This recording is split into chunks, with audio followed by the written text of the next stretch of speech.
J- hey, Jason, how you doing? Good. How are you? I'm doing Can you okay. hear me okay? Okay. I can hear you okay. Nice. I don't So, know how you do this, man. You were just in another conversation. How do you have this much stamina? uh, honestly, I mean, I didn't want to do the other stream. The other stream was not happy. And Mitch was incredibly nice to come on. Um, but What was the other stream about? I just caught the end of it. drama. Oh no. Okay, yeah, because it started with something in the Discord server, right? Yeah. Yeah, I haven't. I've been out of it too. I haven't kept up with anything on there for a little while. I actually left the server last night. Oh wow, Yeah.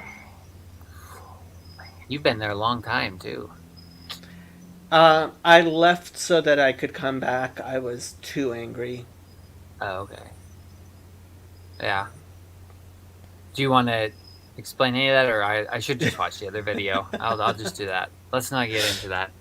Yeah, We'll let's just we'll not get just into start it. off with the prayer and clear our heads and Yes, you lead the prayer. all right. Okay, Heavenly Father, we just come before you right now. We thank you for this time that you've prepared for us and that we've set aside to read your word. And we just ask that you direct our hearts and our minds to see your truth and guide us through the scriptures. And we just ask for peace uh, in this conversation, in this time, in this. We ask for your presence to permeate, and we ask that you write your words on the tablet of our hearts and cause them to be fixed on our eyes and all our deeds and everything. And in uh, your name we pray. Amen. So, what are we studying tonight?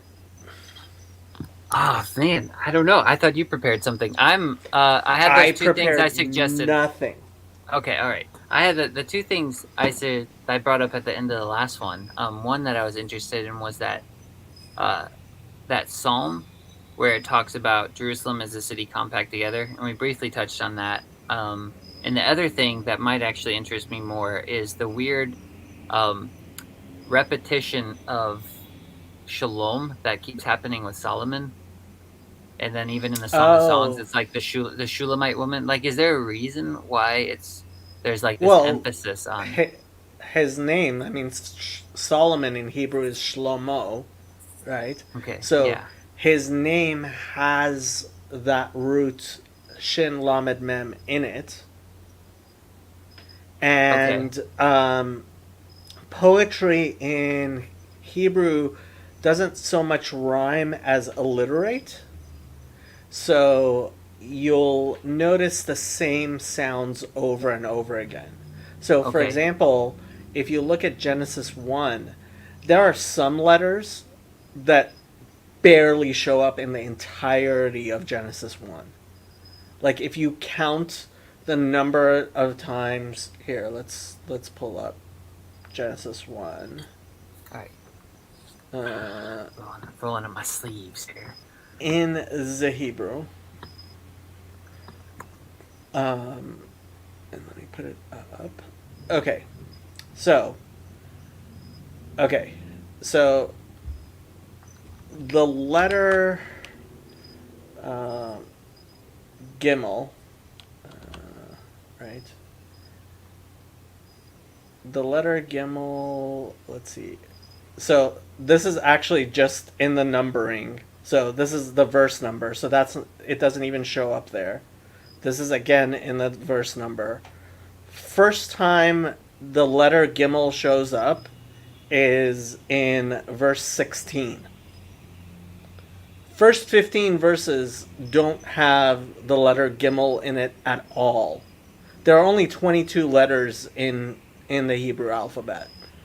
Like, um, so, and then twice in the same thing, and the next one is verse 21, and then verse 26, verse 28, um, and those are all the times that the letter Gimel shows up in the entirety of Genesis 1. So because it's actually one of the most poetic texts in the entirety of the Bible, Genesis 1, which is one of the reasons like you hear Christians all the time talking about like losing their faith because of evolution, and it's like, and because they're like, oh, I can't believe in a 7-day creation, right? And like as I heard Rabbi Breitowitz say this past week, he's like, no, you're gonna have to find a different reason for for not believing in God. That's just not a good reason, because it is like one of the most poetic texts in the entirety of the Bible, and as Rashi says, it's obviously not meant to be taken literally, completely literally. It's obviously not completely literal, and so like imagine if Genesis 1 was an obvious poem, how less likely Christians would be like to say, no, it happened exactly like this. So same thing with like Solomon's name and peace, because his name is Shlomo, and so Shalom, Shlomo, it they alliterate. So whenever his name comes up, and same thing happens like with Jacob and heel or other words that similarly. I don't know if I talked to you about Malachi 3. Malachi 3. You probably have. So Malachi 3. Where's Malachi 3? Malachi 3. Malachi. Yeah, I'm not familiar with the Jacob one with heel, but that sounds interesting as well. Yeah, so Yaakov, right, has the root Aleph Kuf Bet, which means heel in it, because he was grabbing Esav's heel when it thing, and so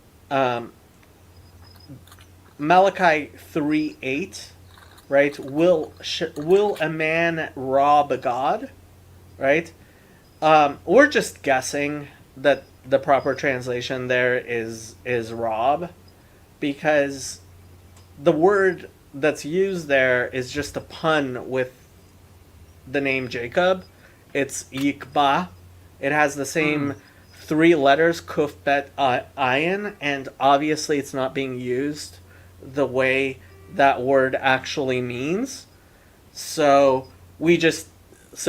everybody translates it as rob because that's like the best guess you have. But like the word itself is just it's just it's not rhyming, it's alliterating with Jacob from verse 6. And so when you translate it to Hebrew, you just have to like it. The word shows up 3 times in verse 8, but you just have to guess what it means. Yeah. So if they're hinting at something with Jacob, are they trying to say something about him maybe stealing Esau's birthright, and that way they're kind of using his name, maybe? So that's one of the reasons. That's one of the things people say. It's it's a difficult thing because like the idea that Jacob was wrong in tricking Isaac is actually pretty late. It comes up after Christianity. Like the Jewish interpretation of that traditionally has been that it was actually so there's that verse that says you gave truth to Jacob, right? So I was talking to you about the 7 shepherds and how they were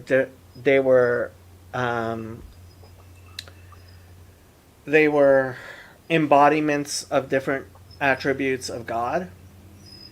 And so Jacob is considered actually the embodiment of truth, and it says Chesed la'Avraham, right? Loving kindness to Abraham, and Okay. truth to Jacob. Huh. Well, I can find that verse if you want. No, you don't have to. That's Okay. And so we and actually Pastor Tanner gave a sermon about this. We were discussing it the other week. But Abraham is considered the embodiment of chesed, of loving kindness, and Isaac is the embodiment of gevura, or justice. And at the binding, what you see is that each one is tested in that which is his opposite. Because what was happening to Isaac was unfair, and what Abraham was being asked to do was unkind, right?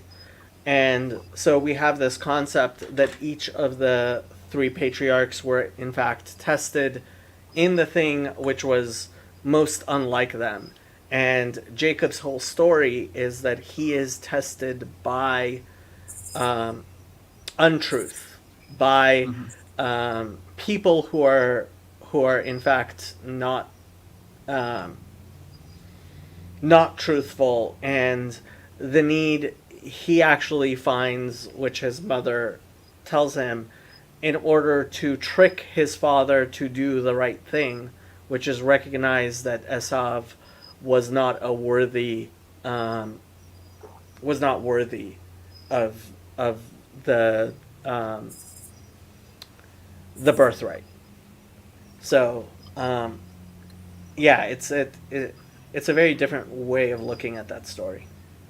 But you said before that's recently seen as a bad thing. So before it was always perceived as a good thing Well, that he did that, or the earliest source that I've been able to find in Jewish sources, which implies that in any way, is what is sometimes called the Targum Yonatan on the Torah, which is actually a misattribution. There is no Targum Yonatan on the Torah. It was the Targum, what's called the Targum Yerushalmi, or the Jerusalem Targum of the Torah, which is actually a pretty late document, which, because it has the same initialisms as Targum Yonatan, which exists on the rest of the Bible, not on the 5 books of Moses. So people got it confused, and that's why people sometimes refer to it as Targum Yonatan on the Torah. And the Targum Yonatan itself is probably from, like, I think the 4th century or 5th century. And the Targum Yerushalmi on the Torah is like 8th or 9th century already. Let me see. Let's look that up. Targum Whoa, get out of here. Yonatan. Targum Yonatan ben Uziel. So, if we look at the Wikipedia page, what it will say is, where's the there was a thing on Targum Yonatan Uziel. Targum Pseudo Jonathan. Let me do that. Targum Pseudo Jonathan. Okay, so Targum Pseudo Jonathan it was confused with the Targum Jonathan, but it actually, yeah, it's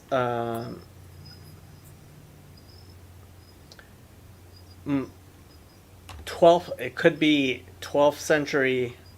So it's not the actual Targum Yonatan. The actual Targum Yonatan is is on the rest of the Torah. It's not on the 5 books of Moses. Okay. Okay. Well, it says in Genesis that thus when he he tricks him out of his birthright, then out of the blessing or something like that. But it says Esau despised his birthright. So I always thought it Right. was, I guess maybe not a good thing that he tricked him, but I never really saw it one way or the other. I guess maybe I haven't thought of it too much. Well, I mean, so what Jacob does in making him sell the birthright for what do they usually call it? Some pottage or some lentils, right? Yeah, like a red stew, I think is what mine says. Yeah. Yeah, and it says Vayiboz habechorah, and he scorned his birthright. Is that he revealed that Esav was not the type of person who actually valued it or understood it or was worthy of it, and that there is a whole subversion, inversion storyline, including with Joseph and then David, and the idea that you can be born, you can that there is a certain value to being firstborn, but at the same time, um, what is most important is not your birth, but your actual like it's not one or the other. Both are important. That there is some inherent aspect to heredity which is true, but ultimately what is most important is you as an individual person, and the two don't negate each other completely, but ultimately what the Torah cares about, and it's a common theme throughout the Torah, right? Abraham was Yeah. born to idolaters, and it's a common theme throughout the Torah that uh, David was a shepherd. Various people of very lowly birth, including, I mean, ultimately, the whole story of Ruth is that David came from, not the birth best of Yeah. Moab, right? And also what happens with Yehuda and Peretz, right? Yeah. So Yeah, that's what I was thinking of. Yeah. yeah, like so the line ultimately is not the greatest genealogy, and that is a story throughout the Bible. Yeah, it's weird because at the end of Ruth, it's almost like they revere the line of Perez, right? Because it said, like they speak some blessing over the child, and say, "May your house be like the house of Perez," or something like that. Yeah, Just and kind of interesting. Yeah. yeah, I Uh, mean, there is this inversion is actually a common thing, yeah. and you know ultimately the Evan Masu Habonim Haitel Rosh Pina, the stone that the builders um, were disgusted by, Yeah. became the cornerstone, right? Yeah. Yeah. Yeah. What do you think that verse in general is just is like a pattern that applies on a lot of different levels? The stone that the builders rejected has become a chief. Okay. Mm, yeah. All right. Because I know that's one that Christians probably use all the time for Jesus, because it is in the New Testament. It like will specifically refer to him, but then I mean I Right. think as a pattern, you could see it that way. It always my mind always goes to the part in Ezekiel where God says, "I lay before you a stumbling stone," and then he says something like, um, "What is it?" I just read it today. Actually, I don't know why I forgot it already. But he says something about trusting in your own righteousness or something like that. A stumbling stone. When I say to the righteous, he shall surely live, but he trusts in his own righteousness and commits iniquity. None of his righteous works shall be remembered. That's in 33, verse 13. But he says he lays a stumbling stone in like verse 3. I mean, chapter 3, sorry. Where he says, I think it's chapter 3. Yeah, verse 20. Again, when a righteous man turns from his righteousness, commits iniquity, and I lay a stumbling block before him, he shall die. I don't know why I equate those two, like the stumbling stone and the stone that they reject. Maybe probably because I don't know why I do that. Maybe that's not right to do. Like I like mean, kind of the rejection of in my mind, I would say the rejection of I don't know if humility is the right word, but the word like where you it's kind of what you and Mitch might have been talking about earlier, where you see your righteous act as really given from God, and so you're trusting it. You're kind of thinking they're of your own, and you're trusting in that, and that's you're rejecting the stone that you're really built on. That it's God's working through you or something like well, that. And then you're there is that stumbling on that. verse in Deuteronomy, uh, Otzem Chapter 8. Yadi, Kochi ve'otzem Yadi. Let me see, Kochi. Is it chapter 8 or 9 where God's going on and on about that? It's not your righteousness. Uh, It's not your righteousness. 8, yeah, 8:17. Ugh. It says it over and over. All right. Yeah. 8:17. 8:17. Oh. 17. ואמרת בלבבך כוחי ועוצם ידי עשה לי את החייל הזה. This is so kochi ve'otzem yadi is one of the most like basically every rabbi is constantly droning about it. Well, at least in my circles, which is like you should never say in your heart that I achieved this. Yeah. You shall remember the Lord your God, because He is the one who gives you koach, who gives you strength to la'asot chayil, to make riches. And I mean, yes, it is definitely true that ultimately, so this is, I was explaining to somebody, since it is the nature of God to love, and it is the nature of God to love in the best way possible, and the greatest love is to give to that which is completely undeserving.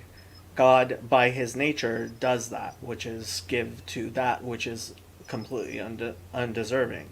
And that's us, because we have nothing of our own. God, in fact, gives us all our capabilities to do good things, and then he also gives to us, when we do good things, because the greatest charity that you can have is not to actually give someone something, but to give them the opportunity to earn it, right? So, like, the greatest charity is not to hand somebody food, but to give them a job so they can earn their keep, right? Mm-hmm. And that, in essence, is the reason for the commandments, right? God doesn't need us to do anything. God gives us the opportunity to keep his commandments so that we will, in a way, earn our keep, right? Because that is the greatest way to give. So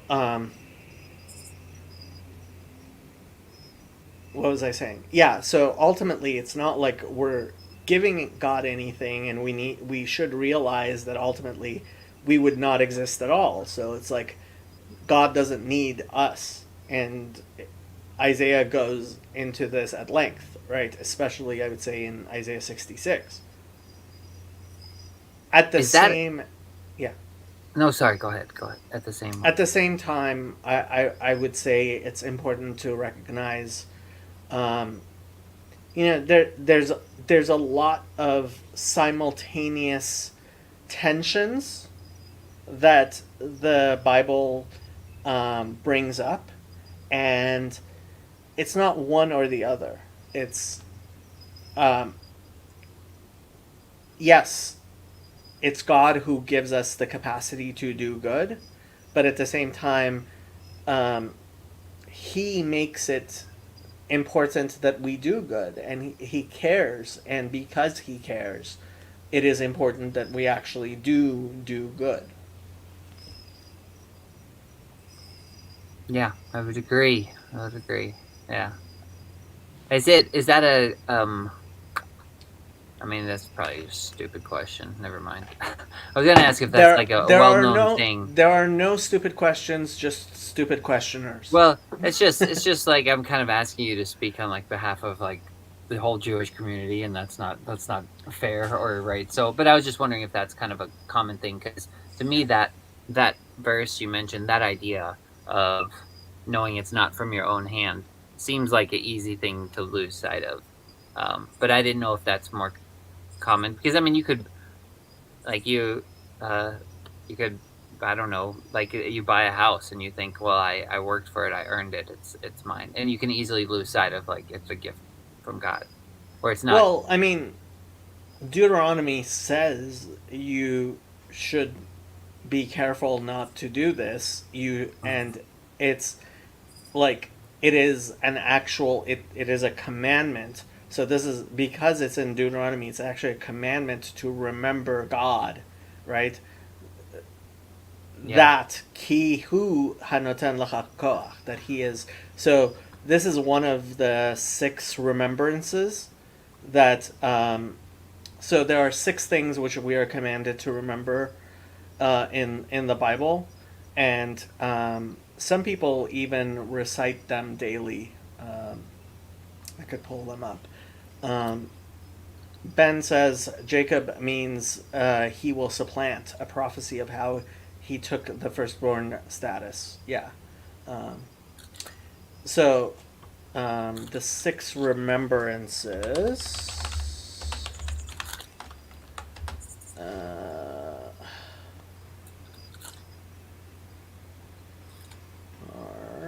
Um,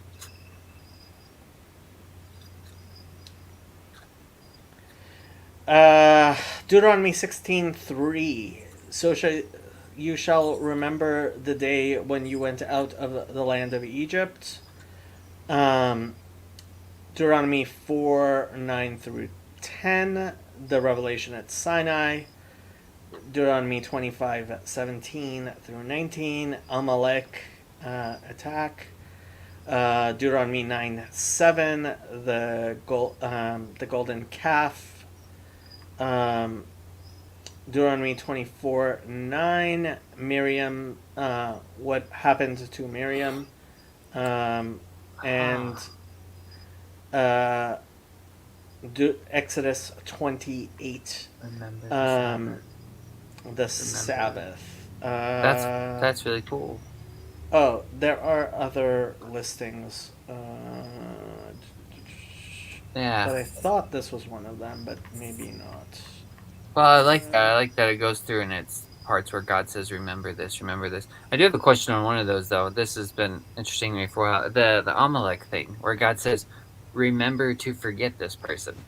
Is that not kind Well, of strange? What is you going on should there? obliterate the remembrance of Amalek. You shall not forget. Yeah, this is one Yeah. of the most famous. Yeah, so What's going on there? definitely right. So, yeah, and How do you it says forget if that you got to there, remember? right. So you are supposed to obliterate the memory of Amalek, but at the same time remember. And yeah, it's like one of those famous questions. I'm not sure I ever really liked any of the answers I got, which included that. Um, so it says that um, there's that famous verse, Yad al Kaska, the hand on the throne of God. There is a war of Havaya on Amalek from generation to generation. Okay. Yeah. Yeah. What is it? Wait. Um, What does it say? There's a hand on the throne of God. yeah, yeah, it's a very weird verse. I don't know if my version says that hand on the throne of God. I remember it saying, "You shall have war with Amalek from generation to generation," but Or um, well, it's a weird thing. I'm not sure how everybody translates it. Um, that's interesting. yeah, ki yad al keska. Well, here, Exodus 17:16. Exodus. Because their hand was against the throne of Yah. Wow. That's not what I wanted. Where's Bible Hub? Bible Hub. Why is Bible Hub not coming up? Bible Hub. Yeah, that's really interesting. I'm looking at all the different translations now. Like a lot of them, and I'm pretty sure mine says, because the Lord has sworn. But other ones say, because his hand was lifted against Yahweh's throne. Yeah, so it's a very weird. I mean, in the Hebrew, right? Vayomer Yeah. ki yad al keska, because hand upon, and the word kes. So throne would have an aleph there. Um, yeah, it's a really strange verse. That's interesting. Milchama Allah Hashem be'amalek midor dor. Well, that reads like totally differently if it when you, uh, which I don't disagree with either translation, I guess. But when you realize it could say his hand was against the throne of the Lord, that just, uh, Yeah, yeah, yeah, that's heavy stuff. yeah. It's a difficult verse to translate, and frankly, like this is part of the thing. Like, I would never actually like people ask me to recommend a translation, and it's like, how do you translate this? Like, Yeah. Well, that's very humble of you. A truly humble thing. No, yeah. I think there's like a few Christians at the moment. I don't know if they're. I know of one at least that was doing. Well, no, I think there's two because isn't Bishop Barron trying to do a Bible translation, and I think N.T. Wright is doing the same thing or something like that. NT Wright, I Like, know is really Bishop Barron. I would be interested. I would be kind of, wow. I could be wrong. Don't quote me on that. I might be totally. I might be thinking of someone else. I don't know. But Yeah, yeah. I mean, lots of people, and actually, so James Tabor, it came out with a new translation, and it's pretty good. It's Really? so what he tries to do is, and yeah, and he put out Genesis, and it's only like $10. Um, and what he tries to do is he tries to use the same word every time it's the same word in the Hebrew. That's good. That's good. Yeah, Yeah. yeah. I really appreciate Um, that. Yeah. Like at least consistency. That's what I appreciate. That's why like mine I use New King James and at least I hope it does that. I'm sure it doesn't to some degree. I've tried using yeah, more literal ones, but I feel like that like the NASB is supposed to be very supposedly accurate, but it kind of loses the poetry for me. And then I just feel like um I don't know. well, that's the good thing about the NKJV. It does have the poetry, but honestly, it's like I do have to say I do agree with the people who say there's a reason why Christians don't teach their kids Hebrew. which is Because they'd lose their faith. yes, Oh my goodness. yeah. I mean, the fact is, the number of Christians who learn Hebrew and like going either into the Hebrew roots movement or convert to Judaism is not small. So what about Messianic Jews then? Like, aren't there Jewish people that know Hebrew that come to Christian faith? No, They're just no. They don't know Hebrew. this is the thing. It's like, and we've had huge arguments about this on Bridges of Meaning. Um, if you can find somebody who, um, I mean, there are people who know Hebrew who become Christians. Um, they tend. I mean, there are. I am very skeptical of these people. I have looked through whole entire lists of um, supposed people who were educated Jews and like converted to Christianity, and I found one person I would say qualifies as that. His name was Yitzchak Lichtenstein. He lived about 100 years ago. He wrote some books. He never got baptized himself. Uh, B, I read his books, was not very convinced. Because, so there is that question of if, if the Jewish, if like the Tanakh, the Jewish Bible, actually teaches about Moses, I mean about Jesus, like, then shouldn't somebody who cares about the Tanakh, like, and is reading through it, um, be like, oh, hey, Jesus, and like convert, Yeah, right. and that just doesn't happen. What does happen on a quite frequent basis, like, so Tanakh Talk has a Tanakh Talk has a playlist of 70 people who, of 70 testimonies of people who are like religious Christians. They decided to learn Hebrew, and they converted to Judaism. I personally know several pastors who converted to Orthodox Judaism. And it's one of these things that, like, either people will tell me that it's a spurious claim. I don't think it's a spurious claim. I think it is important. It does matter if people who are genuinely um, following God um, feel like I believe in the testimony of people. That's why I do care, right? Um, I do believe that God, in fact, leads people towards Him. And so, if, like, the fact that, like, religious Jews don't convert to Christianity, people I know who are sincere and actually, like, seriously study it don't, that says something to me.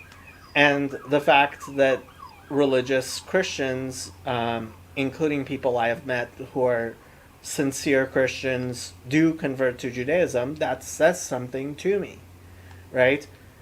Because it means to me that, because I believe God does guide people who are sincere. Yeah, I would agree. Do you think I'll convert to Judaism? I I'm well on don't, my way. but I don't, but um, I'm I looking through the certainly have wrong seen. lens, right? I'm looking through the glass the wrong way. No, I'm I trying. mean, look, I'm just kidding. no, the fact that over the past 60 years the number of Noachites has gone through the roof. It's gone from like zero to like probably around 100,000 people. That's huge. Um, and do I think you might end up being a Noahide? I think you might.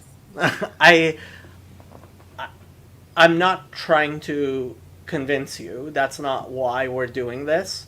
If I Yeah, wanted to yeah. convince people, I would actually probably pick somebody who knows. If I was out there looking for people to convince, it would be somebody who knows less than you do, because it's a lot harder to convince people who know what they're doing. And that's not what I'm trying to do. But what I Yeah. am trying to do is answer questions from people who are sincere, like you, because I do believe that ultimately God is going to lead everybody away from Trinitarianism and Pauline Christianity. Okay. Yeah, yeah, yeah, yeah. I was gonna ask too because I when I hear you talk about Judaism, like it's never it seems very similar to the ideas of Christianity, or at least what I understand about Christianity. And so it's, I guess, other than the Trinitarian stuff, but the to me, what are the fundamentals of it were based around things like forgiveness and love and things like that. And like you were talking about earlier, the undeserved love that's not merited. So those things seem very similar in that way. Um, I don't know. I I don't mean, know where I was going with that, but Christianity ultimately did come from Judaism and Jewish scriptures.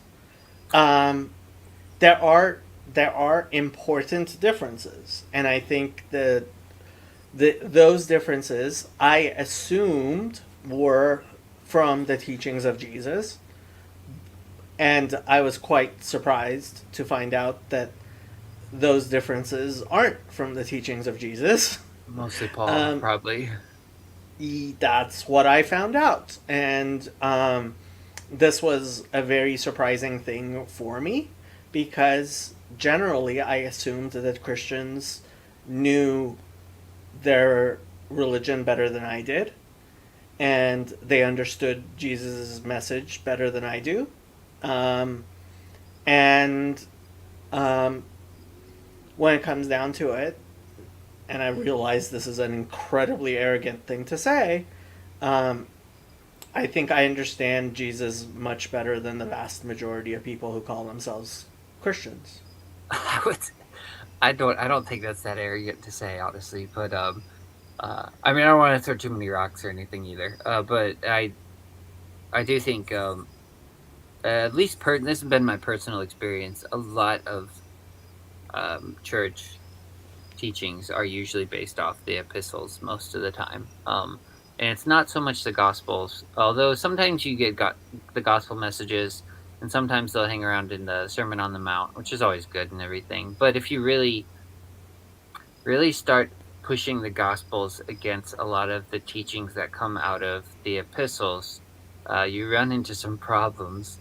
And that's why I think the epistles should be read in light of the gospels, because if you actually believe that Paul was a Christian, then you would believe that he's looking at Christ and writing things based off that. Like you're looking, like you say, you're looking through the glass the wrong way. You're looking through Paul's epistles to look at Jesus, to look at, then you just run into all sorts of problems, and you end up having to throw out the Gospels even, which Christians, I know Christian circles that have done that because they'll say, and their excuse for it is saying something really stupid, like, well, this was all the gospels were before the cross, so once Jesus went on the cross, then everything changed, and so now we can kind of disregard the whole life of Jesus and everything he had to say because he was preaching the law, is what they'll say, and we don't want to fall into like all that. Yeah, it gets absolutely ridiculous. But I I have just said I many didn't want to many throw too many rocks, and there I go. I have many clips of people saying, like, so okay, this clip I have from Mike Winger. Oh, Let me that guy should write his own translation of the Bible. I'm joking. I'm no. joking. Very much no. Okay, so these are my clips. Mike Let me Winger. Mike Winger. this is one of my favorite clips. Let me show you this clip. Hold on. Where is it?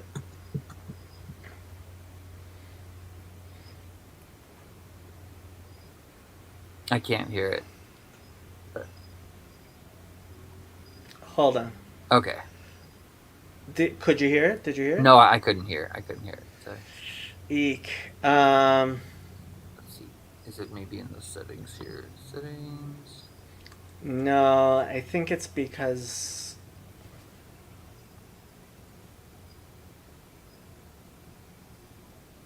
Hmm. Let me see if it's playing on my thing. Is this a Hold on. comment you left to him? Jesus is not talking to Gentiles. Oh no, that's a clip. No, that's the thing of the clip. Okay. You should get him on your channel. I doubt he would come on. I doubt very much he would come on, especially after the videos I've made about him. But That's like, the reason he should come on. Oh man. so one of the things he says, like the thing of this clip is, Jesus was talking to the Jews, not to the Gentiles. Like this is something that, like, Christians don't even believe me when I say that there are Christians who say things like that.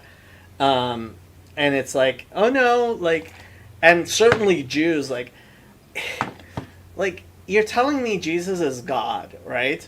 But like, yeah, Paul was the apostle to the Gentiles, so he knew how to talk to the Gentiles, and Jesus didn't. And it's like, oh come on, like it completely made me understand Christianity very different, and that's one of the many reasons I refer to Paul as Baal of Tarsus. Yeah, I heard you say that earlier. It's like, man, It's like, taking some hits. I'm sorry, but it's like, Well, he says some strange things. He does. Women aren't allowed to talk and stuff like that in church. A lot of people have problems with him, even in Christian circles. But I mean, I don't know what to make of all his writings either. But I don't know what to make of all the Bible either. So well, what's that I'm still line trying to piece it together. I think it's Second Peter, who says like, it's very hard to read Paul, and it's like, and then Yeah. Oh, yeah. He Romans does say that, 7. yeah. He says, Romans 7, just, it was the most infuriating thing. So like the second part of Romans 7 is actually one of the nicest parts. Like he's actually saying something which I can really resonate with. Although at the same time I think his theology is completely wrong. But So- when I was reading the first part of Romans 7, where he gives that analogy to the wife and her husband dies and she remarries, like, that made me so angry why is that? because he's obviously trying to emulate Talmudic logic, and he fails so horrendously. It is just offensive. So what It's is like- the Talmudic logic? To me, what I understand about the passage is he's trying to say that the law died, and so you're not bound to it anymore. Is what he is. I think that's what I've been taught. That's what he's trying to say. What is your reading on that? My reading is it's completely incomprehensible, and in 2,000 years, Christians have not been able to find a single reading that is even close to being in any way comprehensible, even though they've been trying very, very hard. What do you think Like- Paul's trying to say there? Like not Christian interpretation. Like what do you think he's actually trying to say in that? Is I it think something he thinks heretical? God died, and I Like, okay. yeah, I think the only fair reading is a Marcionite reading, because Paul was a polytheist, and he he does this a lot in Romans. Yeah. Like the whole idea that like the Gentiles are adopted. It's like adopted by, like, who was their father before they were adopted? Like it's so not monotheistic. Yeah, I see what you're saying. Yeah, because we're all children of God. In a sense. Yeah, it's like if you actually believe in one God, like the whole idea of like adoption or being grafted in, it's just completely nonsensical. Mhm. Okay. Okay. I'm not sure what to say. Trying to watch my tongue here. I'm like, I don't want to say anything too bad. Don't want to put my foot in my mouth, I guess. But so the trying to think of what I was just gonna ask. Oh, the idea of God dying. Um, wouldn't you? But wouldn't you say that kind of in a way God does that all the time? Like, isn't that what love kind of does for the other person? I don't think so. I don't think God dies in any way. No, I don't think God dies in any way. In fact, we call God the God of life, Elohim Chaim. Um, But isn't like I, kind of isn't giving of yourself like when you're sacrificing yourself for the other person in a like that's kind of what you do with love. So isn't that kind of the in the sense that's kind of what I mean, there is the concept that when we suffer, God suffers with us, but I don't want to make you put your foot in your mouth either. So don't no, it's don't not a don't make matter me of do that. putting my foot in my mouth. The fact is, if like I say something wrong, if I'm misunderstanding, I want to know, and if Yeah. like that is my understanding. See, I'm not worried. Like I don't think I'm gonna lose my salvation by thinking the wrong thing.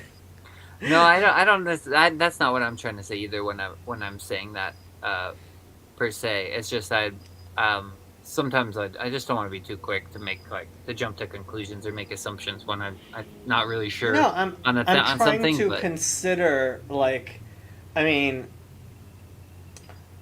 the only thing I can think of in that sense is so where it says that the Spirit of God was hovering, right, over the waters. yeah, So the word there is marachefet. Um, this is Genesis 1 3. I think so. Yeah, I mean very early on. Well, let's see. 1. That's 4. Yeah, I guess it. I'm trying to think if there's anywhere in the Old Testament where it talks about God, like kind of sacrificing himself or get or like kind of giving in that way. Why am I not finding this? Oh, Genesis. I could let me look. Genesis one to two. 1 Genesis 1 2? 2. Yeah, yeah. Oh, I was going the wrong way. Okay. 2. Um, Tohu v'choshech al tehom. Right. And merachefet. So, you see this word merachefet? Yeah. Hovering? So the first letter is mem, and the last letter is tough. And the Arizal, Rabbi Isaac Luria, said that what is happening here is met rapach, that the 288 sparks of holiness uh, fell Okay.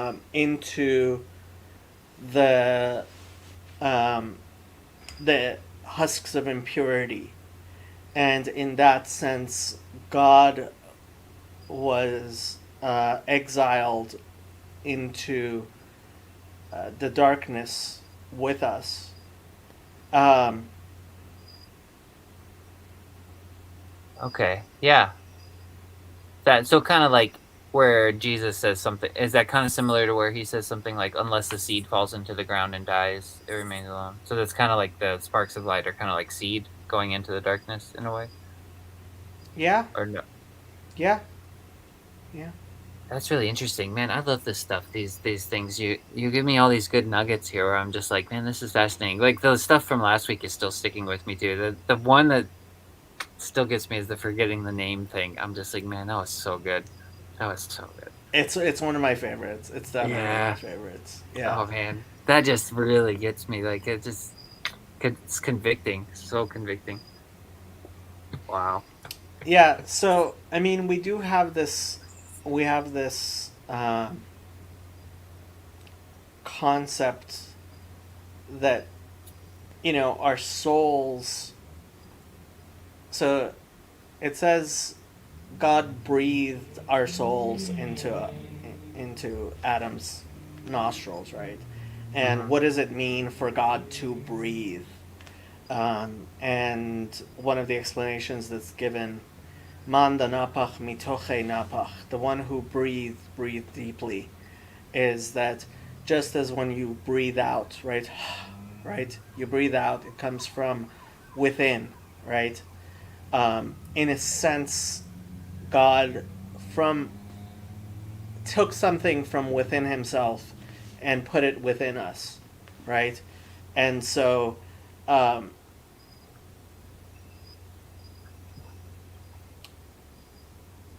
in a sense, God enters into this world with us, and you could call that some form of death, right? Because that's God.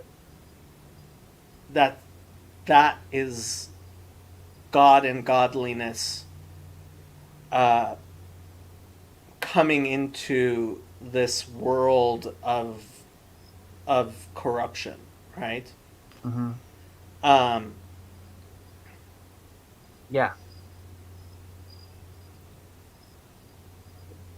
that makes sense. Yeah, that makes sense. Yeah, I guess yeah, dying in all the small ways, not necessarily like dying how we normally, I guess, conceive of it, but just dying as in, because it seems to be a pattern for almost every creature in every reality, is you kind of like even plants kind of have to die, like even the seed has to die and give of itself to produce, um, and well, even so it parents says parents gam, are the gam same. Sorry, go ahead. it says gam ki elach begetz al mavet lo irara ki ata imadi. Even though I walk through the valley of the shadow of death, I will not fear no evil, for you are with me. Mm-hmm. Right? Wow. So this world is the shadow of death, right? It has the appearance of death, right? Mm-hmm. Um, That's good. but I would say ultimately, and God is with us as we walk through this valley of the shadow of death. Um, Yeah. but ultimately, our hope is in the resurrection because God is Memitu Machaye, right? The one who puts to death and brings to life. And he is the God of life. And when the veil is lifted, we will see death. Death was temporal and not true and not real. Yeah. Where is your sting? Where is your victory? Yeah. What is that? What prophet? Books of prophet is that from? That's not Malachi? I don't think. Oh I don't death. Oh hey. recognize Oh it. oh death. Where is your victory? Oh Hades. Where is your Is it? It might be Hosea. Where is it? Oh yeah, it is Hosea. Hosea 13 verse 14. I will ransom them from the power of the grave. I will redeem them from death. O death, I will be. Hosea. Hold on. Chapter Hosea. 13. Uh, Hosea is one of my favorites. Yeah, I was gonna ask you after this too. I wanted to get this question in there at some point. What your favorite section is, and if there's 13. verse 14. Oh, verse 14.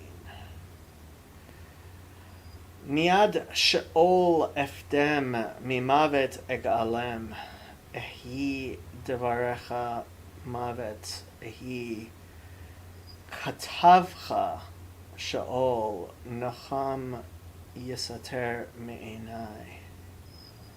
Interesting. These are, it's, yeah, these are like the types of verses I don't know how you could ever translate. So what do you think of the translation I'm reading here? Because mine basically says what's said there. I will What does it ransom say? them. Uh, it says, mine says, I will ransom them from the power of the grave. I will redeem them from death. O death, I will be your plagues. O grave, I will be your destruction. Pity is hidden from my eyes. That's what mine says. Ehi devarecha, I will be your plagues. Eek. Death, I will be. See, Plagues. there's the Debareka is plagues, I guess, is what it's saying there. Ooh. Ben, what do you think of that plagues there? Katavcha. Um, Kotev. Same as Ketev. How many times does that show up? Oof. Ketev. Interesting. Sha'al Nachami Satan. Let me see what the Mafarsham have to say. Hosea. Where's Hosea? 13.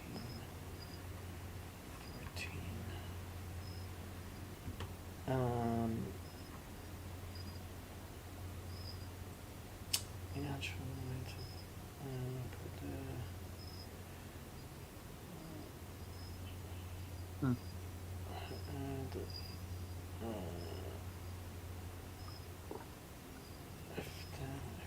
Devir Hami. Me'inyan Dever Umavet. Hu Shem Hakriya. Umavet. Dever Be'ofel Yaloch.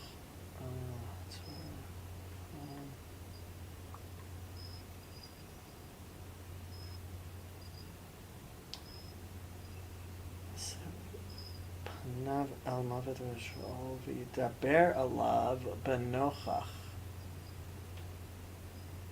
Huh. So he's Atali Hadever Shahu Hashliach Hadavar Shahu Shata Shuveach Lahemit Ehya Anochi.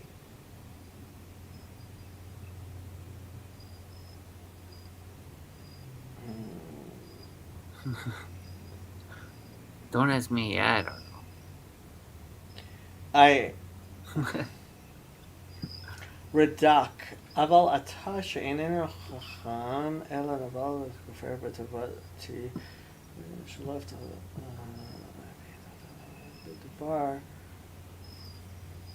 Ucherev Bedever Ucherev Ra'av. Yeah, I guess they are translating it as plague.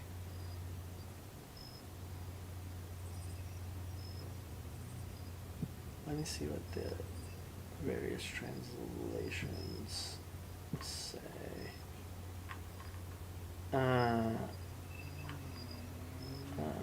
Plagues, plagues. Yeah, everybody seems to be doing plagues. Yeah, I guess. Yeah, everybody seems to be doing plagues. I don't know if Ben's even watching. He might watch later and let me know. Yeah, so, I mean, Devarecha,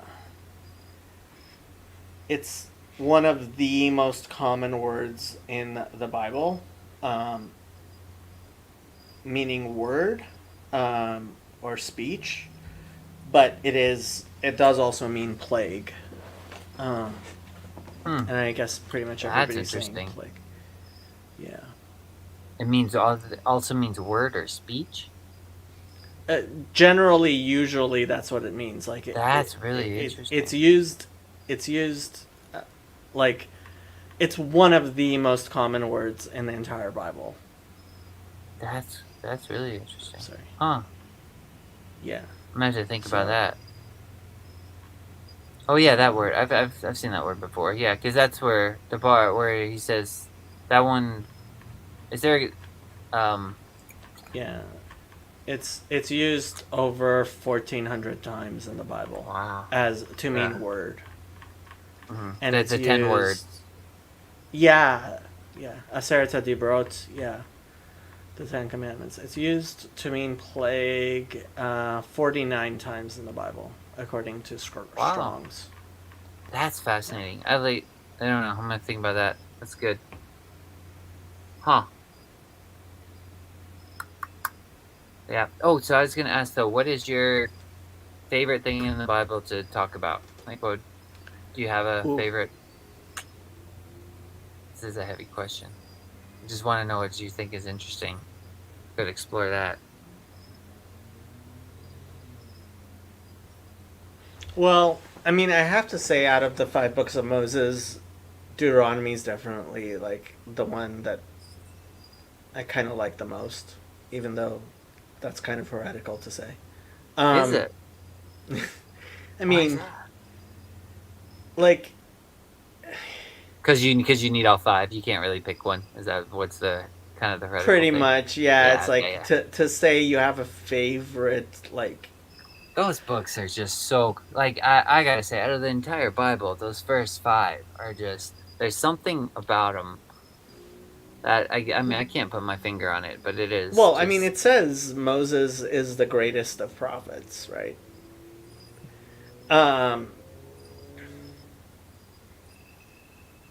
I mean, Zephaniah 3:9 it has kind of become my motto. Kiaza pochelamim, right? Thus I will make a pure language, right? So that they may all serve God with one shoulder. I mean, Psalms are Psalms. I really do love Hallel. what's that? Which is, it's, so towards the end of Psalms, there,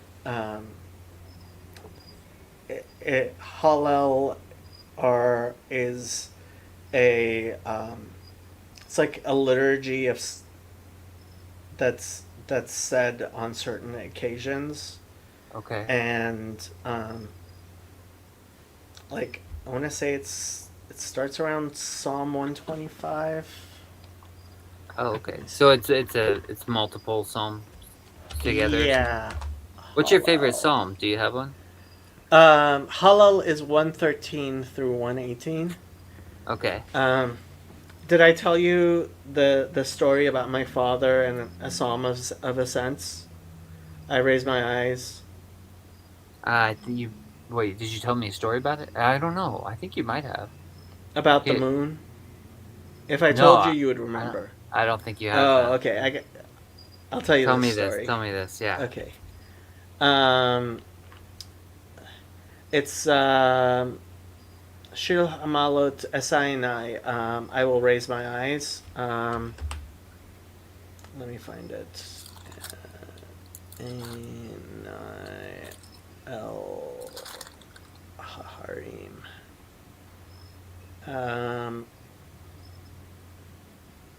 Is this your favorite psalm, or it's one of them? Well, It's so got a good story with it. Psalm 121, right? Okay. Yeah, with Shila Malot Esainai El Haharim Ma'in Yavo Ezri. So this is part of the evening liturgy in my tradition. So when I used to say my evening prayers every night, I used to recite this every night. Nice. Right. I will lift my eyes to the hills, from whence comes my help. Ezri Meim Hashem Oseh Shamayim Va'aretz. My help comes from the Lord who made heaven and earth. Al yiten lamot raglecha, al yanum shomrecha. He will not suffer thy foot to be moved. He who keeps thee will not slumber. He who keeps thee. Okay, whatever. Hine lo yanum velo yishan shomer Israel. Behold, he who keeps Israel shall neither slumber nor sleep. Hashem shomrecha, Hashem tzilcha al yad yaminecha. God is your keeper. God will say is your shadow at your right hand. Yomam Hashemesh lo yakeka v'yareach balayla. By day the sun shall not strike you, and the moon by night. Hashem yishmorcha mikol ra yishmor et nafshecha. God will keep preserve. Well, they're not translating shomor the same way all the way through. Um, will keep you from all evil. He will keep your soul. Hashem yishmor tzetcha uvaecha ma'ata v'ad olam. God will keep your going and your coming from now until evermore, forever. Um, so my dad told me that when he first learned what the words mean, he was struck by this verse. Yomam Hashemesh lo yakeka ve'arech balayla. By day the sun shall not strike you, and the moon by night. It's like he was like, what does that mean? The moon by night, right? So it makes sense that this, like, the sun hitting you during the day, like God is going to protect you from that. That, like, makes sense, right? Mm-hmm. But like, why the moon at night, right? Yeah. And so my dad, when he was trying to leave Iran for the second time, the first time we got caught, and he actually went to jail for 6 months. And the second time he was trying to leave, so he went into the hills that are, so there's a mountain range that is on the border between Iran and Turkey. Here, I can show it to you. Lake Oromia. So this is the region my dad is from, near Lake Oromia. Okay. And there's the mountain part, which is between Iran and that's Turkey up to the north east. And so what my dad did was he spent 3 days. They would sleep during the days and walk at nights, and he to get past the border, because like there isn't a real border there, but he said when they actually got to the actual border, which is there was a valley, right? And he said he raised his eyes to the mountains, and it was a full moon. And if you've ever been out in the middle of nowhere during a full moon, Yeah. he said it's like it felt like it was broad daylight, right? Yeah. And he said he raised his eyes up to the mountains and remembered this this psalm, Shila Malo Tesainai El Harim Ma'in Yavo Ezri. And he remembered that line, the sun shall not strike you by day and the moon by night. He said he just lost all his fear and he just walked straight across without worrying at all. That's amazing. That's Yeah. beautiful. Yeah. That is so cool. When he told me that story, it's so like, you know, when it on at evenings when I would say the psalm, it's towards the end of the evening prayers. I always remembered that. That's so cool. That's really cool. Yeah, the moon is. I don't. It's the bad thing about living in a city. Sometimes you miss things like that. But the moon, there's a place I go out and walk around here, and I read where I'll read my Bible, and it's just out by the river. But it's a tree nursery, I guess you would call it. And they just grow trees and stuff there. And one night I was out and it was a full moon, and I just went out there at night just to walk my dogs. I wasn't reading at that time, and they were all out working, and I was like, "What are you guys doing here?" And they were just like, "Well, there's enough light out that they could actually work in the middle of the night because of the moon." It's like, yeah, that is bright. It is Yeah. bright for sure, especially if you're trying to sneak around. I can only imagine that would be what a. That's amazing that God gave him that peace because that would be. Uh, I can't imagine the anxiety and dread of having to do that. Wow. Yeah. You got any other Yep. stories like that? The scriptures. That's really cool. Stories like that. Yeah, like you have a scripture that like kind of ties in. Since this is a Bible study and all, you know.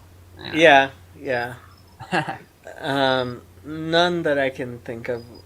Well, so that verse I told you about in Malachi 3. Hmm. Um, I think I've talked about this before, but like, so my whole thing with, my whole thing with the LDS and the Mormons. Um, I was I was talking to somebody about what's going on, and so I've told you my thing about the difference between magic and miracles. I think so. I'm not sure. Have you? So what's the difference between between magic and a miracle? I don't know. Tell me. So um, a miracle is when you help God's will manifest in the world, Yeah. and Okay. magic is when you treat God like that vending machine in the sky, Yeah. and you're like trying to make God do things. That's magic. Yeah. Yeah. That's a great way of describing it and distinguishing the two. Yeah. So um, I was talking to somebody about that, right? And what I saw as part of the problem in the LDS being that people were trying to wield God, right? And turning things into magic. Not everybody. Like, No, I'm familiar. I'm familiar. yeah, like prosperity gospel and stuff Uh like huh. that, right? So I'm Yeah. talking to him about that, and he, I'm guilty of that too. That's kind of oh what I yeah, grew up in. So yeah. yeah, no, no, no. And this is one of the things I was talking to him about. It's like I think the LDS skates on like they're skating on a spiritual knife's edge in ways that are like really scary. Yeah. And like with the right intentions, like something can be really, really good, and with the wrong intentions, something can be really, really bad. And so he started telling me about how he thought that like people would do that with tithes. Um, and my response was, well, God says with tithes that you can test him. So, like, if I would say of anything that it's not like that, it would be tithes, right? Uh huh. Yeah. And I brought up Malachi 3, where God says, right, you can test me on this, right? Hmm. Yeah. And I remembered the word wrong. It's where it says you can test me. Um, I thought the word test was nisayon, and it's actually bochen. But that's beside the point. So like I said that to him, and the next day I was trying to like find out more about Joseph Smith's revelation with Moroni, and so I started reading his account of his first encounter, and he says um, that Moroni quoted Malachi 3 to him. I'm like, okay, that's a weird coincidence. This was like the next day after I was talking to my friend, right? Oh man. Yeah. Um, and so I decided to look up the actual verse. And first I saw, yeah, I had the wrong word for, yeah, it's uvchanuni, right? That's the verb. Like, test me is bochen, it's not nisayon. So I had that wrong. And then, like, I saw verse 8 and the pun with Jacob, but that word there, um, so um, it actually, usually in the Bible, it's used in a very different way. Um, that root generally means to, especially in modern and rabbinic Hebrew, it means to make something set, right? And like when I saw that, I kind of lost my mind because that's like exactly what I was trying to explain to him about um, like the difference between magic and miracle. Like a, a miracle is when you ask something of God and God like does it because he wants to, and magic is when you like put coins in the magic vending machine and demand, that it Yeah. produce the whatever you demanded. Yeah. Yeah. And you could translate this verse, Hayikva Adam Elokim, as opposed to will a man rob God, as will a man pin God down, right? Will a man make God a set thing, right? Ki atem kovim oti, because you are making me set. Ve'amartem bame kavanucha, with what? How are we making you set? Hamaser ve'hatruma, in tithes and offerings, and like that, just like it was like So it is just trying to floored me. pin God down with the magic trick sort of thing. Yeah, that. Wow. Yeah, Huh. yeah. It But it yeah, definitely really tried that like. one before. Yeah, I mean we do that a lot. Yeah. And it's and Well, I eh, think some of it comes from, at least in um the circles I was in. Like, I think a lot of it is from probably stem from like a good place, or originally at least, where people saw the evils of poverty, and so they were like saying this, and then they would get on to verses like sowing and reaping, like whatever. So, right. and so that whole concept, which is basically karma, and they really cling to it, and they'll say, yeah, so you can give money, and then God will bless you in return, and then it just turns into something really bad. And then even the prosperity gospel is, I don't know. I'm one of those people that thinks there's probably, for the amount of harm poverty does, prosperity could do twice as much. I don't know if that's a true statement, but that uh, it, there's a complacency and arrogancy. There's a lot of evil that can come through prosperity if you're not careful. Hmm. But then at the same time, poverty, I don't know. That I haven't never experienced true poverty, so I don't know that I can speak about it that clearly. But Yeah, yeah, yeah, God's not a magic trick, that's for sure. Doesn't work yeah. that way. See, that's part of the thing. That's the God one, God two thing, and the concept of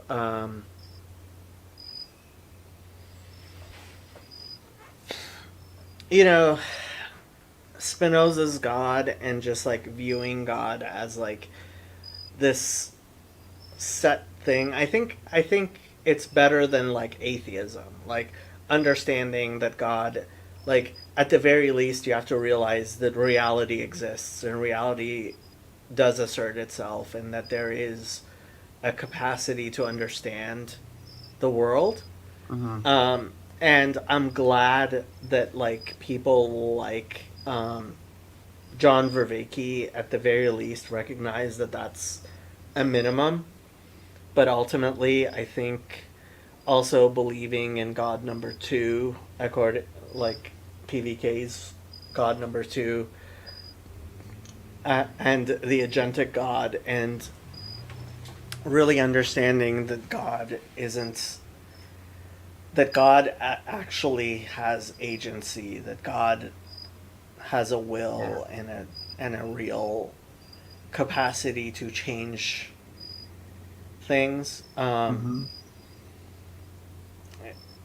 Yeah. He Yeah, he enters your story, like he's personal in that way. Yeah. yeah, Uh, uh, yeah, that yep. always that reminds me of, I don't know. That reminds me of Job. Where she's kind of that's one thing that even talking about the I don't know, to take this in a different turn. You I've been trying to do that too, to see if I was looking through just Old Testament scriptures, how on earth would I identify Christ? Um, and it's hard for me to even say that I would. The When you brought up the Messiah ben Yosef thing, that is a little more compelling to me, coming from that viewpoint. But the one part in Job where it kind of gets me is when Job is talking to God and he says, you are not a man like I am that we could go to court together." Like he's almost crying for God to come and be the agentic God, come into his personal story and be because he's saying God's too Arenic, sort of, right? You're too much of God number one. You're too out there. Is that kind of what it's getting at? Or? Well, I mean, this is part of wrestling with God. I think even when you talk about Abraham, right? God, you know, Yeah, yeah, that's God good. comes to Abraham. Like so, have you watched the Yale Old Testament series No, with Christina Hayes? Um, no. it's really good. What is Even it? though she is like a secular atheist scholar. Um, Is this on YouTube? yeah, Wow. her entire course is on YouTube. Hayes Yale Old Testament. Um, so this introduction to the Old Testament with Christine Hayes. It's on the Yale courses website, and it has her Whoa. entire semester Wow. of her lectures, um, and it's really good. Even though obviously I don't necessarily agree with everything she says, and it has 1.5 million views. Dang. The list. So like yeah, um, and one of the things she explains is you know, the Arenic versus agentic God, and Mm-hmm. how these concepts existed in the ancient Near East, and um, the Hebrew Bible just like crashes them into each other, right? Mm-hmm. Um, and Genesis 1, you have the God that like creates everything, and then he talks to Noah, and he walks in the garden, and Uh-huh. he talks to Abraham, right? And he's like both at the same time, and that's just so revolutionary, right? Yeah. Um, and it is revolutionary, but and that's part of the reason why I keep on talking to people um, about the two names, and how in the Hebrew, like you can actually follow Shem Elohim and Shem Havaya, right? The Tetragrammaton as opposed to the name Elohim, right? Um, which really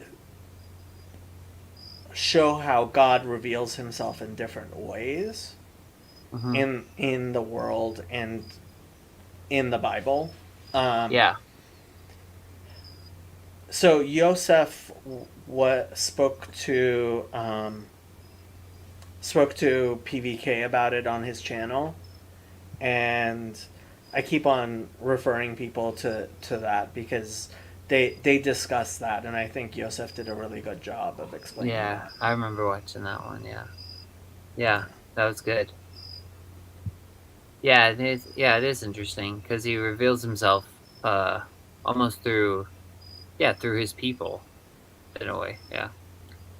He's a arena god, but then he's so personal that he reveals himself through his people and through Israel, and uh, like love God and love your neighbor. And it's you see him in humanity, not all the time, but we should see him all the time. Well, I mean, I think that's what it means when it says that we were made in the image of God. We have the capacity to reveal God in the world.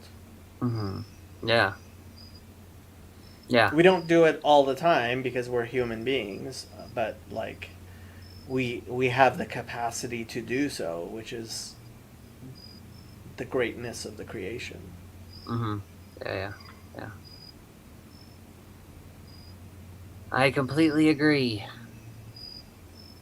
Well, I mean, we could keep going, or if I know you did a long video before this, so it's totally your call.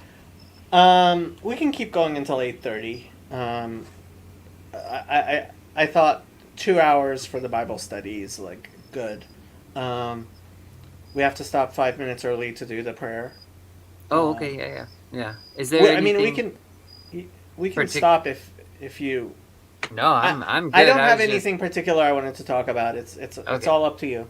I had a question back to the original, I guess, question where it's kind of related to Solomon. Well, I actually could go on a couple questions about him, but one I was gonna ask, since there's this refrain of peace, shalom, Mm-hmm. whatever, and in his name, in Jerusalem, in the Shulamite woman in Song of Songs, you have Bathsheba, his mom, like Sheba is 7, which is like the day of rest, the Sabbath day, I guess. Mm. And then you have the Queen of Sheba comes to him. It just seems like there's so many of these here, and so I'm not sure what to make of all that. And then there's also I didn't know if there was somehow a relation to where Solomon might be. Uh, I don't want to say, gosh, I don't know the right way to even ask it. Not that he's the same person, but kind of maybe a parallel of Melchizedek in a way, because Melchizedek first shows up and he's like the king of the what he's the priest and king, but he's like Mm. the king of Salem at that time. Right. And I didn't know if Solomon kind of also conveyed this sort of righteousness figure or something like that, where he's the king of righteousness and the king of Jerusalem, or I don't know. Well, I think I mean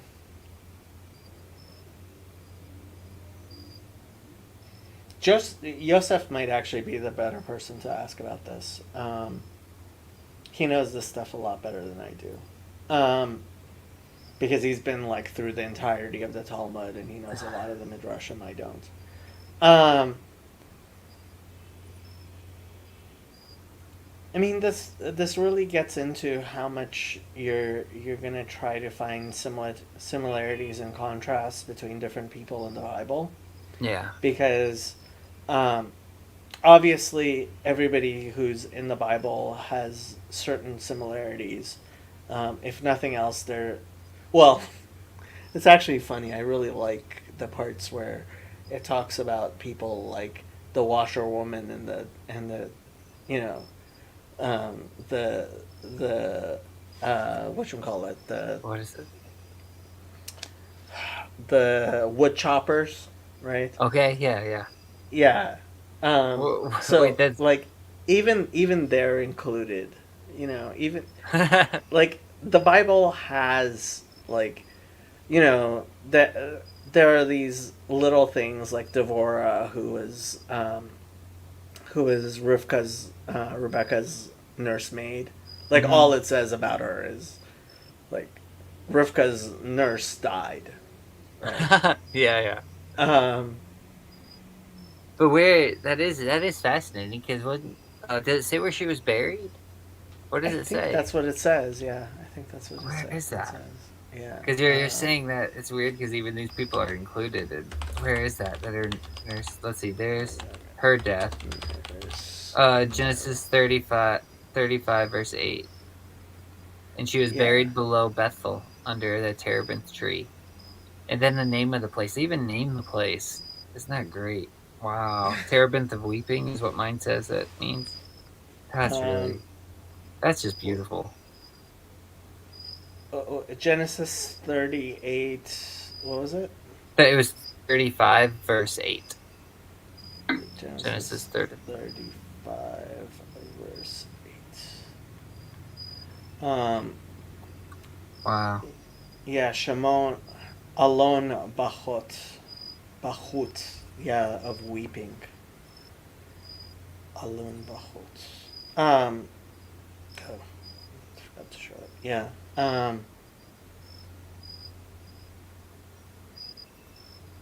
Hmm. Yeah, I mean, so, like, the Bible, and this is one of the things, like, if the Bible could have told all of the stories about a single person, then it would have. And, like, you need all of the people, including, like, That's so Rebecca's great. nurse, right? And, That, like, the the shifcha, the maid, like, and the wood choppers, and like, um, and to some extent, like, yeah. So Solomon being a king, and Melchizedek being a king and a priest, and Solomon, you know, in in dedicating the temple, right? So you can find a lot of commonalities. yeah. At the same time, I think I think people sometimes like try to squish it down to too much, Hmm. and sometimes like it says, um, like for me, Jeremiah 31, uh, where it says like everybody will know God from the greatest to the smallest, right? Mi gadolat katon. Um,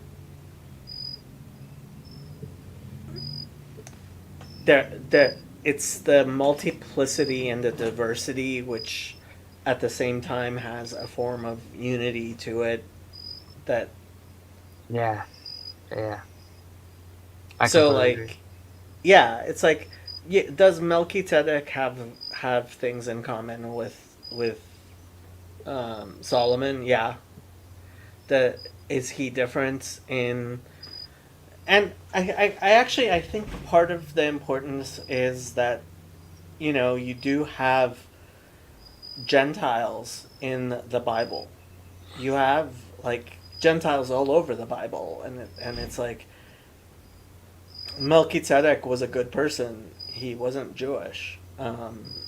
There are other people who are like, okay, like, um, and that diversity seems important to me. Yeah. Yeah. Definitely. Yeah. I completely agree. Yeah, that's cool. I like that you brought up this topic. This is really. I just recently talked to Nate Heil and Jedediah Pascal. I think is his name. Yeah, I kind of watched some of that. Um, They were kind of talking about the same thing, just that all the stories being connected and everything. Yeah, I mean, I didn't watch too much of it. Honestly, like Nate and I get along like oil and water. Um, Why is that? Because the Trinity stuff? uh, well, I mean, So even so, like I had this discussion with him about like Paul of Tarsus, and I'm like, I see no evidence that Paul was actually a Pharisee. Like, what's your evidence that he was a Pharisee? Like, when does he actually teach something that is Pharisaic, right? And I meant that in genuine dialogue. And he's like, no, if I say something, you'll say. And I'm like, you're telling me what I would say. Just, I'm asking you, like, why do you think Paul was a Pharisee? Other than, Paul says I'm a Pharisee. That, like, that okay, was going you to be my believe that, answer. Yeah. right? It's like, does he actually, like, what are Pharisaic teachings that you identify? And it was a question of like asking him, like, to engage with the idea. And he knows a lot of stuff, he quotes a lot of people. um I don't see him actually engaging with ideas. um and so, like, every time we have a discussion, like, he he gets mad and calls me dishonest or whatever, and it's like, um I'm telling you what I think, and I'm asking you about your beliefs and why you believe them. And it's like he'll cite people at me, or he'll quote people, like, and it's like, well, is that why you believe that, right? And we're just very, very different people. Different and personalities. Yeah. and it's like, okay, I We get along I like oil and water.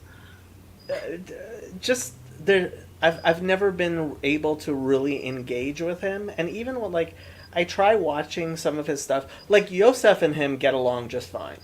Yeah. Which, great. Like, there are lots of people who really get along with him. I'm like, yay. And, like, I get along with people who get along with Nate, but, like, every time I've tried talking to him, so it's like, it's It runs into, yeah, something. yeah, it's just like been like, That's funny. okay, I'm, and that's fine. Not everybody has to, get along with me. I'm not an easy person to get along with. Well, I'll have to say, I like what you brought up about the, yeah, the all the different people being connected in the story. That thing with Deborah too. That's just really beautiful. That where they buried her too, and like that she has an oak tree. Like it's just all that imagery there is just great. Yeah. Yeah, yeah. I don't know. I don't know what to make of the whole Solomon thing either. There's a weird part too where it's like there's a weird king and I can't remember what it is. It might be in Joshua or it might be in Judges. I think it's in Joshua though, where it's talking about a king of Jerusalem before it's Jerusalem, of course, but it's also his name is I'm gonna say it wrong. I'm gonna pronounce it wrong, but it's like Adonai Zedek or something. I think Adonai Tzedek. something like Uh, that. Yeah, well, I which mean, is we a can weird thing find too, it. because it's Where kind of like his name is also King of Righteousness, even though he's some like Gentile king or something that they're going to conquer. Um, Let let me me s- see if I can find it. Adonai Tzedek, you said. pick, pick verse Unless I'm Joshua misspelling 10. Mine's saying Joshua 10, 10 verse 1 Joshua actually. 10. So which is kind of like is a way of saying Lord of Righteousness, almost, right? Of saying 10 verse 1. Yeah. Yeah, Adoni Tzedek. King of My Jerusalem. my Lord is righteous. Yeah. So it's similar to Melchizedek in a way, right? Melchizedek. Melchizedek. Yeah, no, Which exactly. it's just strange. There's these weird things where it's like you said, they're not the. You can draw parallels, I guess, but they're definitely not the same people. But yeah, but it's interesting to me that is like a king they're going to conquer. So you would assume he's not a good guy, but it's still this king of righteousness is king of in Jerusalem, the same as like same sort of theme or whatever as Melchizedek, king of Jerusalem. So this commentary, Chomat Anak, says the sages said that the names Melchizedek and Adoni Tzedek are called that because Jerusalem is called Tzedek. So, because they were the kings of Melchizedek, of Jerusalem, Malkei Yerushalayim Hayu Nikraim Ken, and the explainers explained that the kings of Jerusalem were called such. Melchizedek, Adoni Tzedek, Kamo Shemalkei Mitzrayim Nikraim Paro. In a similar manner as the kings of Egypt were called Pharaoh, Lahodia Shehamelech Eino Ela Lasot Tzedek. I see. To know that a king's job is to do righteousness. Hen letzedek imloch melech. Like, I forget which verse this is. That for justice a king shall rule. So that's what. I don't know where he's. Oh, so actually, I should be able to look. It's kind of like saying that you would call the king of Egypt is called Pharaoh, so the king of Jerusalem is called king of righteousness in a way, or king of justice, or something like that. Yeah. Huh. It's interesting.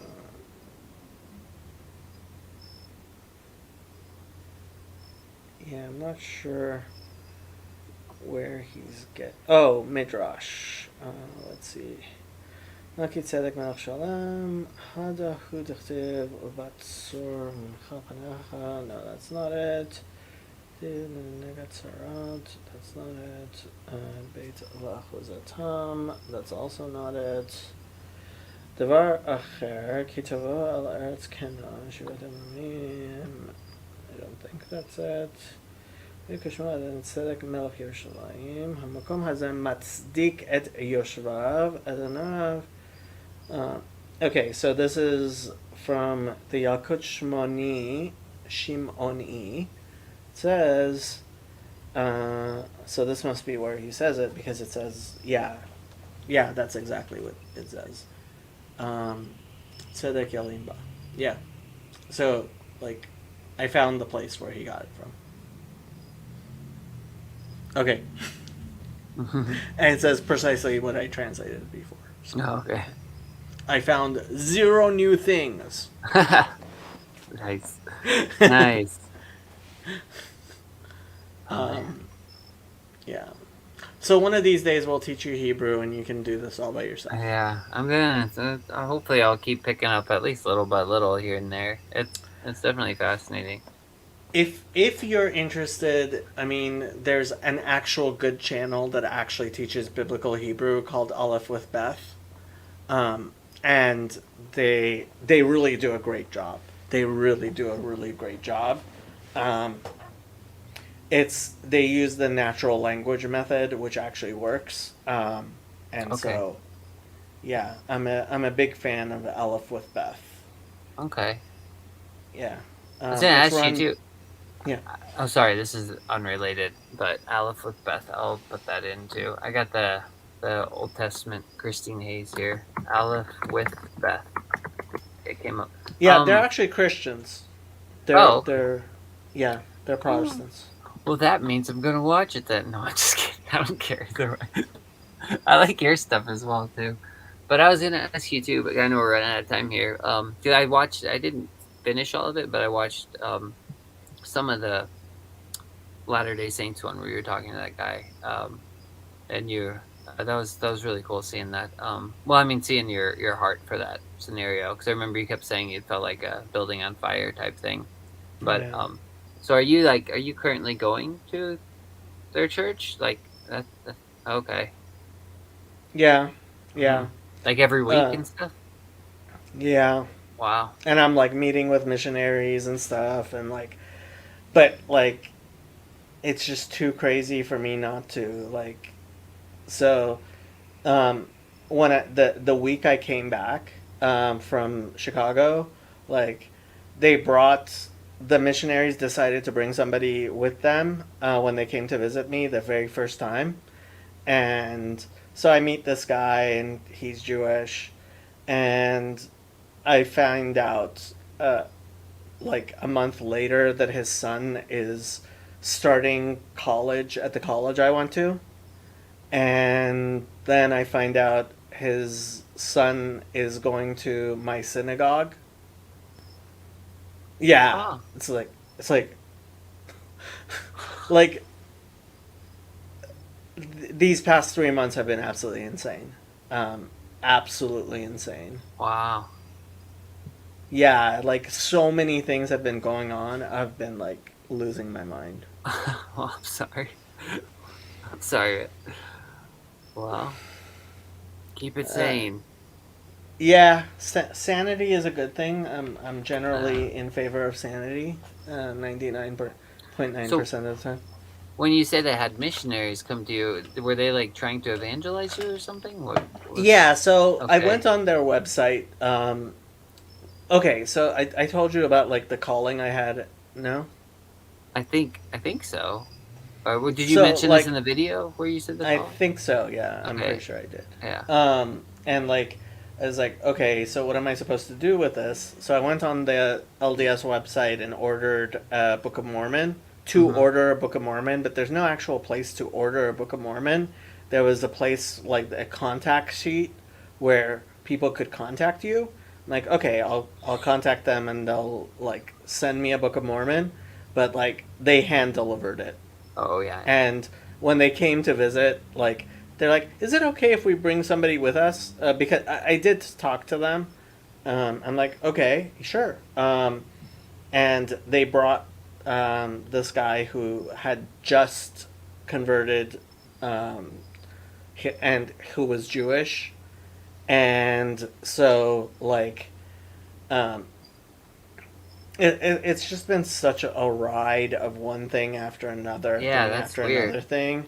It's like been an absolutely weird ride So for what's the like this intention whole of three them months. sending his son to the same school you went to? Like, No, no, no, no. That's the thing. It's like they're like his son, it, who like technically isn't Jewish, uh huh. um, because like his wife is Mormon, right? Um, they raised their kids both Jewish and Mormon, but his son completely like rejected Christianity. And Okay. like all these things happened where his son is like now like going to Orthodox synagogues, not being Mormon. Okay. Okay. Yeah, it's like That's it's this crazy. weird crazy thing like Like crazy coincidences, sort of. And yeah, yeah, okay. Wow. absolutely insane one thing after the other thing. Like uh, Oh man, this is called the yeah, synchronicities, right? it's been like absolutely insane. It's been Yeah. absolutely insane. Like Wow. to the point where I was like, am I just like losing it and thinking things? But then but then like an absolute miracle, Dominic, I don't think you know Dominic. Uh just happened to be in Los Angeles like by this horrible thing that I wish never happened, but um because of an emergency, he ended up in Los Angeles, and I got to meet him for the first time. he's a friend I've made through this channel. Um, and he came with me to an event, and like after we got out of the event, he's like, "Yeah, you're not crazy," which was really really comforting to have like somebody else who like saw the craziness, um, Yeah. because like it's like just, and he's like, "Yeah, there's something going on. There's definitely something going on." You mean I like not but, like beyond human means is what you're saying? Beyond like not like the Mormon people are conspiring against you, or do you think both? No, Maybe. no, no, no, Oh no. yeah, I yeah. think no, no, no, no. Like something divine is going on, sort of in a weird way, you could say. Is that you, Ethan? It is you, Ethan. I'm pretty sure. Moroni alive and well in the Latter Day Lobsters today. I'm gonna have to look at that link. Let me Nice. see what that link says. Yeah, Ethan. Ethan's also been. Oh, okay. I'm gonna have to take a look at that. Yeah, Latter Day Lobsters. yeah. Although when I talked to whatever, I'm gonna have to talk to Ethan. I'm gonna have to talk to a lot of people. Like, life has been crazy, Yeah. and like, yeah, the fact that I don't know what's going on with Bridges of Meaning. Yeah, I haven't been over there. I'll have to watch the rest of that video you were just dead and figure out. I'll catch up, but we're at that time, so I don't know if you want to. Well, we got like 4 minutes. We're a minute over. You have to say a prayer. All right, I do it. I'll close this out. Close All this right. out. All right, Heavenly Father, we just come before you, and we thank you for this time that you've given us, and we thank you for the time that we spent on here to look at your word and to study your word. And I ask that you inspire new questions in us, new curiosities to dig deeper into it, and to um, just explore your word. And I ask that your guiding hand be upon us and to lead us into all truth. And I ask that you go with Jacob throughout his next week, throughout his life, throughout all eternity, Father. But throughout this next weekend specifically, Father. And I ask that you um give his mind peace and give his heart rest and give his mind clarity and just help him to be at ease and help him to understand things that are going on around him and everything that's going on in his life, Father. And I ask that you work a good work through everything and establish your will and not magic. And in your name we pray. Amen. Amen. You're a good man, Jason Brown. You are too. You are too, Jacob. Thank you so much for doing this. Thanks for taking the time every week to do this. It's been fun. So No, I always it's enjoy good it. stuff. It's good stuff. You're like I keep on telling people, like sometimes like it's weird. Sometimes I'm talking to Christians, and like they ask me questions, and I'm like, okay, like if I don't get the ABCs right when we start talking about DEF, they're like gonna take it in a completely wrong way. That's like gonna, but Yeah. like when I talk to you, it's like, well, you have your ABCs down, and so when we start talking about DEF, it's like I don't think you're gonna misunderstand what I'm talking about, and oftentimes, like you start asking me about GHI, and it's like these are things I don't know, and I need to look into, and um, like you have really good points, and you help challenge me and make me understand better, which is much better than me sitting here just like yapping away. Well, thanks. You do the same for me. Thank you so much. Yeah, you do exactly the same. And you usually every week I end up walking away with something. I just like, well, my mind will sit there and chew on, and I'm just like, man, this is such good stuff. So, yeah, right back Cool. at you. Well, I'll see you next week, if not sooner. I don't know. You can message me anytime. So, you have a good one, man. Okay. Be well. You too.